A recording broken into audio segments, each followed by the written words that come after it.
Let's talk about Syria. Folks, can I appeal to you to just think about this for a minute? I believe we're on the wrong side in Syria.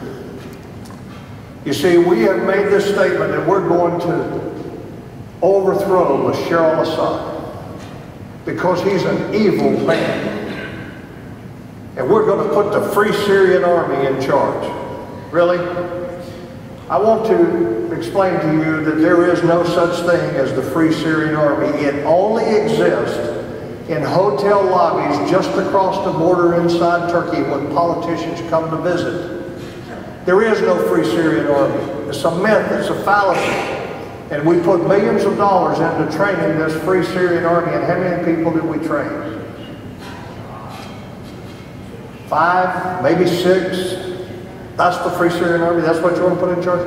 Let me tell you something about Bashar al-Assad. He is an evil despot. But so are all the leaders in that part of the world, with the exception of one nation, and that's Israel. And I will give the king of Jordan a pass on this because he actually is a good man. I know him, I've known him for a lot of years. But what Bashar al-Assad has never done is he's never threatened Christians. That's right. He's let them serve in the legislature of Syria, and he's never threatened Israel.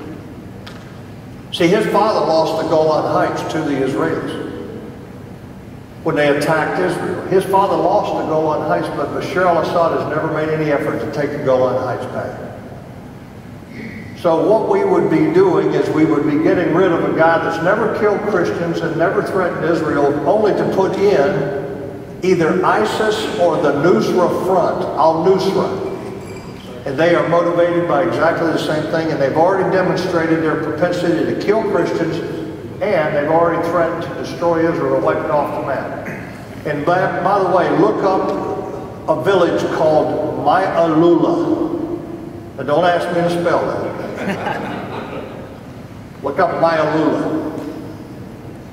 It's the oldest Christian village in the world. It is in Syria. It is no more. Because the very people that we want to put in to replace Bashar al-Assad went into that village. They killed the priests, they raped the nuns, they killed men, women, and children, and some of the women in the village. As the men fought to try and defend their families, some of the women in the village got it, the rest of the kids, and got up into the mountains and got in some caves and hid until non-government organizations could get in there and get them across the border into Turkey. The oldest Christian village in continuous existence in the world. They still spoke Aramaic. And it is no more. That's what we want to put in charge in Syria. We're on the wrong side of this. I think that the Russians are in Syria now, and they're not going to leave. The Russians want to maintain, come on, would you hand me a glass of water? Russians want to maintain their base at Tartus. Tartus is on the Mediterranean coast of Syria. Thank you, sir. Tartus is on the Mediterranean coast of Syria. It's the only base it's the only naval base they have in the Mediterranean, and they want to keep it. So they're in there defending Bashar al-Assad to make sure they don't lose that. But ultimately, the Russians really want the oil in that part of the world. In 2010, there was a plan that was eventually scrapped.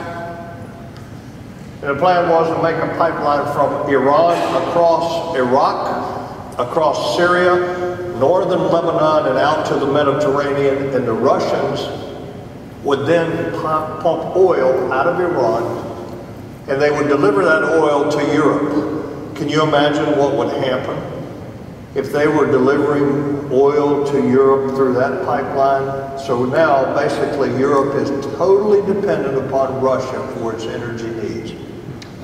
What happens? NATO fractures. The West is isolated.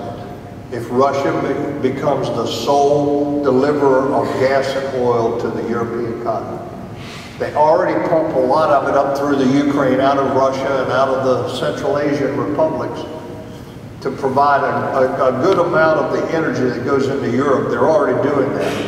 But what they want to do is they want to be able to bring it in through the Med as well, and that is going to absolutely fracture NATO, because the European governments will become so dependent upon Russian oil that they can't break their relations with Russia.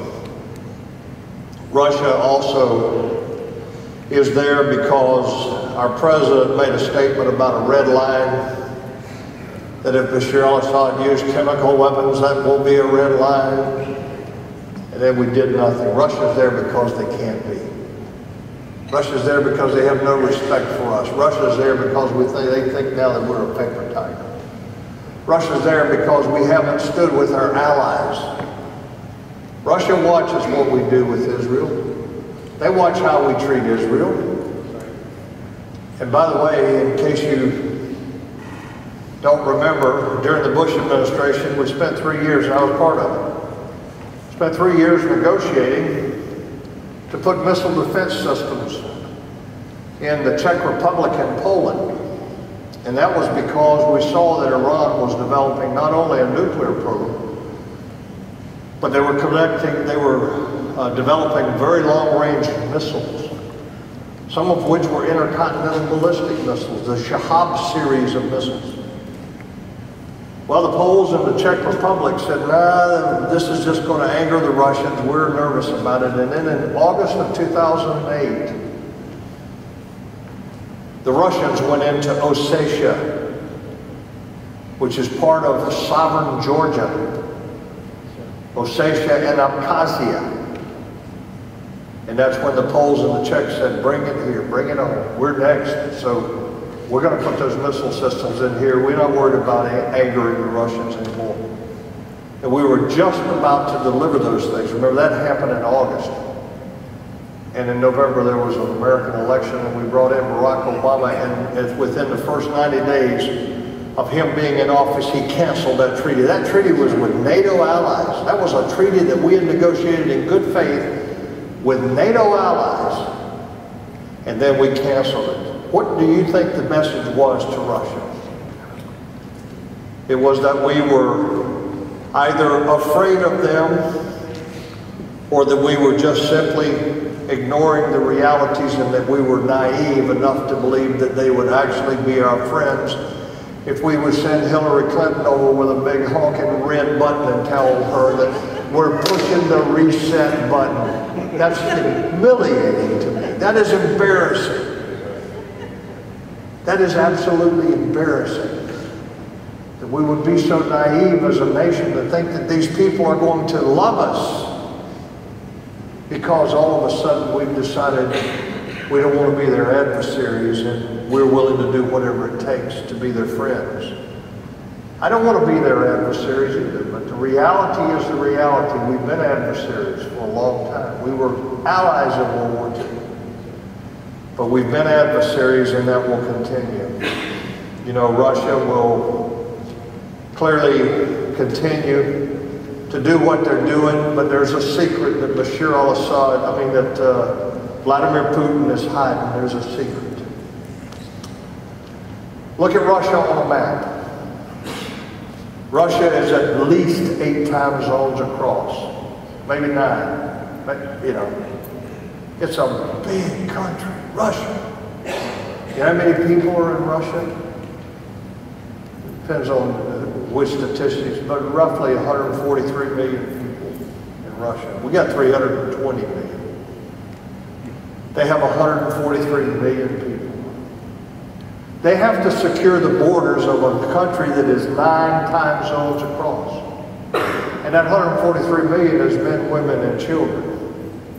Able-bodied and not able-bodied. They have a huge problem. What is that problem? Does anybody know? Birth rates. Birth rates. At one time, it's dropped now, but at one time, 70% of the pregnancies in Russia were aborted. They aborted their babies. Now their birth rate is down to about 1.5. What does it take to repopulate your society? Just to maintain. What does it take? 2.1. and they are down to 1.5. What that means is Mark Stein, in his book, America Alone, says that by the middle of the century, Russia would be down to 85 million people, and they have to secure the borders of a country that's 9 time zones across. So what you see them doing right now is the only borders that they really need to worry about is not the border to the north, because you got the Baltic Sea and you got Finland. Even though the Finns did a pretty credible job of kicking their backsides during the Russo-Finnish War, they don't need to secure that border. They need to secure the border with NATO, and they need to secure the border with China. Now they need to secure the border in Central Asia as well, and to their south, but that is the border that they are now securing by building alliances. Remember, when we first, after 9/11, we actually set up shop in what country in that area? Does anybody remember? Uzbekistan. We operated from Uzbekistan until the Uzbeks said, it's time for you to leave. Where'd that come from? You're making a lot of money off of it. It came from the pressure by Russia to boot us out of Uzbekistan, because the Russians are going into that part of the world and they are establishing a presence there. And that's the way they are securing their southern borders. Syria is part of their southern borders. Iran is part of their southern borders. And it's only a matter of time until they're going to be in Iraq, trying to influence what's going on in Iraq too. That's their southern border. They don't have the people by the middle of this century to secure that part of their border. So they're focusing on the NATO border and the Chinese border. That's the two areas. And by the way, when their population drops that low, again, experts say the Chinese will wind up taking the northeast provinces of Russia, because they need those provinces, and they need them for 2 reasons. One is the natural resources there to support the Chinese industrial base. But you know what the other reason that they need that province is? Women. They need the women. Why? Because they had a one-child policy. And what did that one-child policy do? It caused them to either adopt out all the girls or euthanasia, infanticide of the girls. So they now have a 1.9 men to every woman in China. Think about that.